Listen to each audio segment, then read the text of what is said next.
Приветствую вас, друзья, на нашем канале, и сегодня мы рассмотрим, как монтировать стену из гипсокартона. Будет самый сложный вариант, потому что данная стена находится вместе с трубами, с канализационными трубами, водопроводными трубами. Нам нужно будет вырезать место под лючок, где будет устанавливаться водяной счетчик, чтобы мы могли добраться до него. Расскажу вам о расстояниях, на которых должен быть лючок, а также будем знать с вами, как вырезать в гипсокартоне круглые отверстия для вывода МРНок, МРВшек под водопровод и под ванну. Итак, давайте приступим и начнем с того, что нам предварительно нужно замести пол. Устанавливаем лазерный уровень, чтобы отметки от стен ставились на расстоянии минимум 3 сантиметра, потому что ОД профиль именно такого размера, и мы должны его как-то туда всунуть. Вырезаем по размеру ОД профиль и кладем его на пол. Прикручиваем дюбелями. Дюбель гвозди берем размером 6 на 40. На расстоянии крепим приблизительно 35-40 сантиметров в нашу стяжку.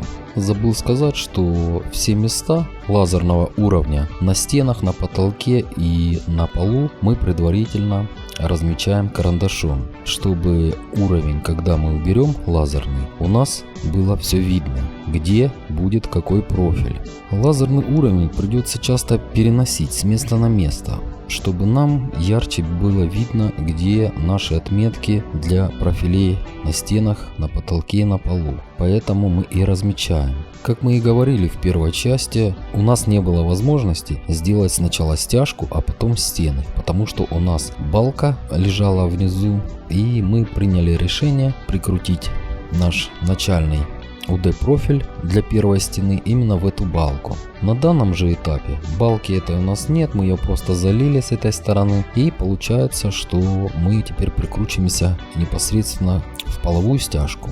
Производим размер с левой стороны профиля УД, вырезаем и так же само прикручиваем его к стене.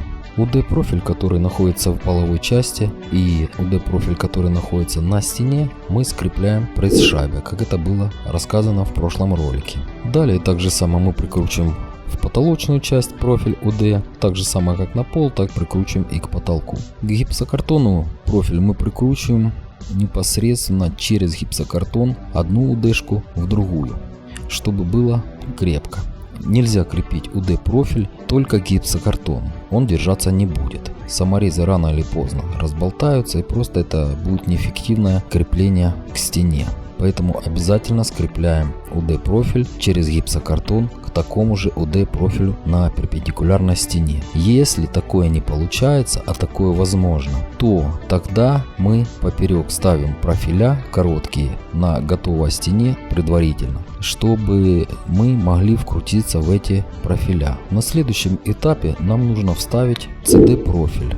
Немножко неудобно вставлять именно на этой стенке, потому что постоянно мешают трубы, которые специально мы не крепили, чтобы у нас была возможность их двигать влево, вправо, вверх или вниз. Лазером устанавливаем по меткам, которые мы предварительно начертили, через 40 сантиметров. Крепить гипсокартон мы будем с левой стороны, потому что стена неровная, и с этими подрезками довольно-таки проблематично угадать, где будет у нас ширина листа, который будет стоя установленный на 1,20 м. Поэтому я принимал всегда такие решения, что мы крепим два профиля через 40 сантиметров CD, потом приставляем лист гипсокартона и уже вырезанный по левой стене, обрезанный как нам нужно, и с правой стороны мы выходим на ширину листа. Как правило, это не 1,20 м, а может быть 1,19 м, 1,18 м, даже 1,17 м, потому что стены у нас довольно-таки кривые всегда. При этом всем всегда имеем в голове размеры, которые должны у нас соответствовать нашему люку, который мы установим в самом конце, когда будет у нас сделана стена из гипсокартона и с плитки. Это нужно иметь в виду, потому что потом придется долго мучаться, чтобы расширить или сузить, чтобы выдержать размер которая нам нужна для лючка. Чтобы выдержать ширину, мы должны установить лишь один профиль от стены, допустим, на 40 сантиметров в данном случае, и просто вверх-вниз вставляя лючок, тем самым мы выдержим расстояние между профилями CD, нужное нам. Также определяемся с высотой лючка, и у нас там будут перемычки поставлены от первой сороковки CD-шки до второй сороковки CD-шки. Высота профиля CD у нас составляет приблизительно 2,40, поэтому мы это расстояние делим на 4, чтобы установить 3 П-образки. То бишь через каждые 60 сантиметров у нас будет П-образка. Итого расстояние 2,40. Намечаем карандашом сначала высоту, а потом делаем метки для отверстий. Далее высверливаем нужные отверстия. Сверло шестерка, дюбель 6 на 40. Так же как и для УДшки мы применяем для П-образок. Чтобы работать плодотворнее, я предварительно количество нужное П-образок сгибаю под углом 90 градусов. Затем засовываю пробки, беру П-образку и 2 гвоздя и забиваю каждую П-образку. Она согнута буквой Г, поэтому беру за малый конец и засовываю за профиль. Потом забиваю с двух сторон. Потом лишь выгибаю ее под 90 градусов, чтобы у нас образовалась буква П. Где удобно, можно забить. Если не сильно удобно или скорость играет важную роль, мы можем просто закрутить шуруповертом. Продолжаем зашивать стену. Вывели мы здесь холодную горячую воду. Я ее не крепил. В принципе, здесь это не обязательно, потому что когда станет умывальник, мы можем чуть-чуть влево-вправо, вверх-вниз подать и уже плиткой подкорректировать, плиточкой это все дело зашить, чтобы было красиво. Здесь будет люк стоять, это все будет прикрываться вот таким лючком.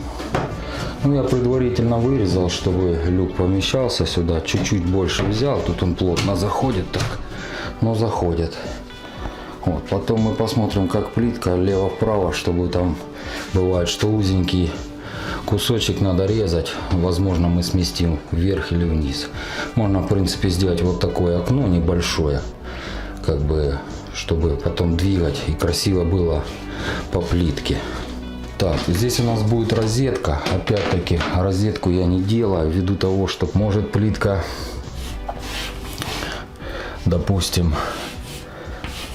вот так вот где-то у нас плитка, и вот это место, оно может лечь вот сюда, что будет некрасиво. Поэтому мы розетку сместим вот сюда, по стыку плиты, когда плита уже подойдет, и потом вырежем отверстие.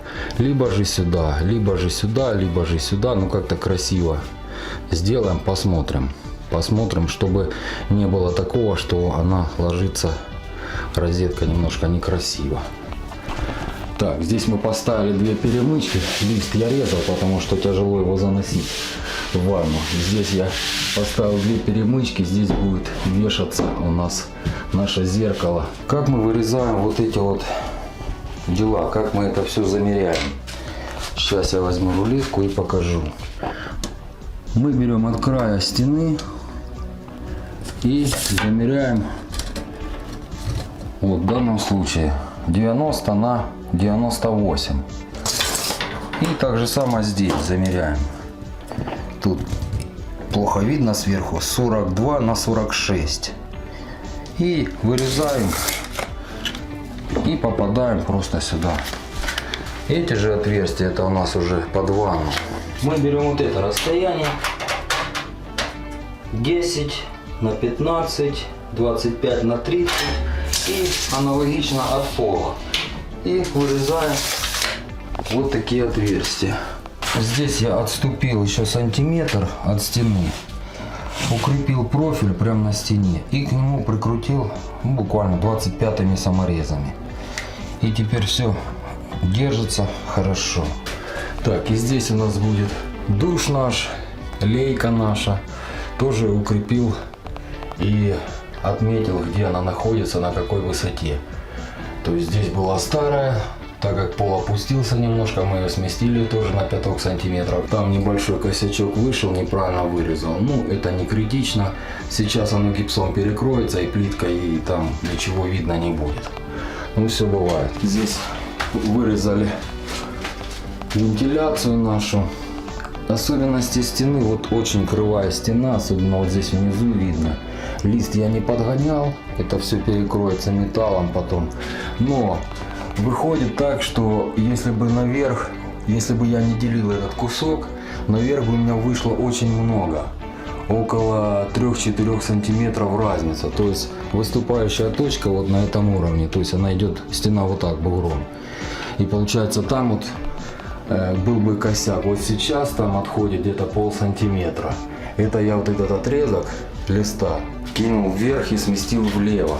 И у нас получилось то, что получилось. Ну, это ничего страшного. Вот я вырезал. Ничего страшного. Как бы это терпит. Лист немножко не стоит у меня, потому что вырезал под трубу. Вот можно видеть, как у нас идет труба. И получается гипсокартон вот сюда только входит.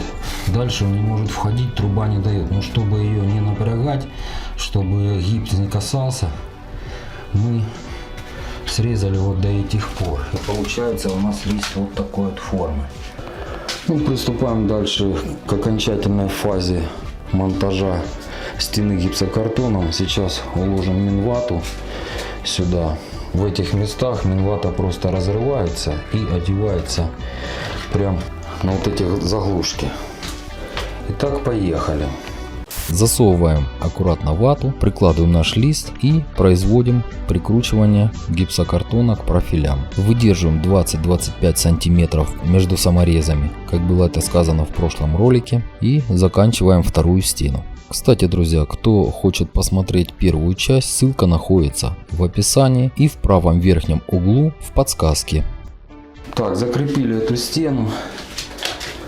Здесь у нас должно быть пару миллиметров, буквально вот это до эксцентрика, вот это вот МРВшка торчать. Вот, эксцентриками все это выровняется.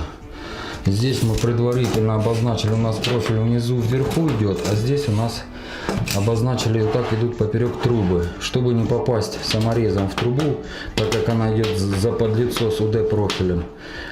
Я вот так себе намечаю вот здесь, а здесь в данном случае лейка наша. И мы ее обязательно прокручиваем саморезами, чтобы при монтаже крепления у нас через плитку это крепление с металлом, с профилем CD, который здесь прокручен предварительно, было хорошее сцепление, чтобы не было болташки какой-то. Здесь у нас получается немножко зазор, ну не критично. Мы называем это фабрика, вот она идет около 6 сантиметров. Это такой, как бы, не знаю, видно, не видно, заводской, как бы, паз, да, и вот у меня паз. То есть можно этот крепить сюда, ну потом подмазывать. Можно, ну, развернуть лист, и вот в данном случае, как здесь подмазывается только вот эта часть. А здесь вот именно край гипса и край гипса, они сходятся, это все замазывается перед плиткой. Вот. Или когда плитку кладем, это промазываем, чтобы сюда сцепление было раствора хорошим. Здесь и здесь ровная поверхность, а здесь как бы углубление. Чтобы этого избежать, чтобы было хорошо крепление, это все предварительно промазывается. Так, вату мы заложили, и вот это особенности этой стены у нас получается вот такой запил небольшой. И здесь у нас зазорчик должен быть обязательно, чтобы труба не упиралась в гипсокартон. Ну, труба, чтобы была подвижная. В принципе, здесь небольшая дырка, это плиткой перекроется кафелем. И я даже здесь ничего не буду замуровывать. Ни гипсокартон, ни клей. В общем, все нормально здесь получилось. Также еще один нюанс. Здесь будет у нас ванна стоять, и здесь желательно, чтобы угол был 90 градусов. Вот у нас здесь угла нет, но У нас здесь трубы, здесь не критично, буквально на 60 сантиметров, полсантиметра зазор. Видно, не видно, но он есть. Вот он есть, небольшой. То есть как в данном случае поступаем? Предварительно я, конечно, углом мерил, что здесь угла не было. Мы немножечко сыграли стенкой. И когда будет плитка, мы сыграем плиткой. Ну, посмотрим, как нам даст другая стена, чтобы ванна у нас влазила. 1,50 м наши, чтобы были уже с плиткой с одной и с другой стороны. Ну, если даже у нас получится так, что плитка будет, допустим, между параллельными стенами, вот в этой части и в противоположной меньше, то можно каким макаром поступить? Можно эту стену плиткой делать, эту делать, а здесь вылаживать отсюда ряд и пошли вверх. А здесь в гипсокартоне оставляем место, чтобы задвинуть ванну, и когда ванна уже будет укреплена, добавлять здесь куски уже над ванной. Тем самым мы облегчим себе работу, и ванна станет, и не будем запиливать в стене пазы, чтобы ванна у нас влезла. Ну, посмотрим, как получится. Но должно получиться нормально, я уже так мерил. То есть соблюдаем вот этот угол, стараемся, чтобы он был 90 градусов с этой стороны и с той стороны, чтобы ванна четко у нас становилась. В любом случае, даже если плиткой мы сыграем и все равно у нас будет небольшой зазор, мы можем засиликонить, и будет все красиво, чтобы с ванны капли не попадали под ванну.